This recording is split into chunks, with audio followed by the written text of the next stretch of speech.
income tax, Federal Reserve, paper money, irredeemable. But over here on this side, it's much darker. Because now you've got this empire, vast military-industrial complex, the great big Pentagon that came into existence in World War II and never went out of existence because they used the threat of the Soviet Union, their partner and ally in World War II. They converted them into an official enemy that justified the national security state, the CIA.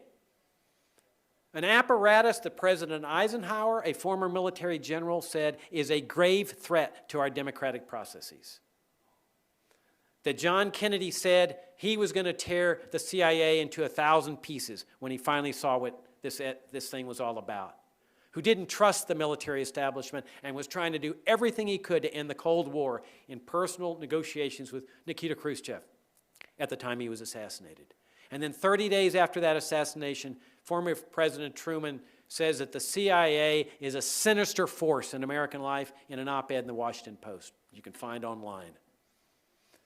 And ever since then, no one has dared to challenge this apparatus. And yet this apparatus is what has taken us to the dark side. This is the apparatus that now overwhelms, or everything's oriented toward the military, the contractors, the economy.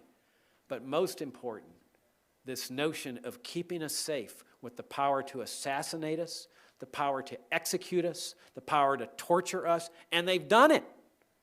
They did it to an American named Jose Padilla, and that was the precedent. They said Padilla is an enemy combatant in the war on terrorism, just like Pinochet was doing in the war on communism. And they took him and put him in a military dungeon. He's an American citizen, and they tortured him. And the courts upheld it.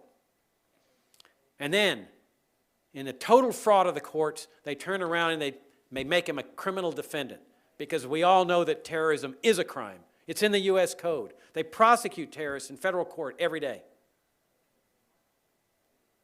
And so this newfangled system where they can flip back and forth and say you're an enemy combatant or you're a criminal defendant, total perversion of the rule of law.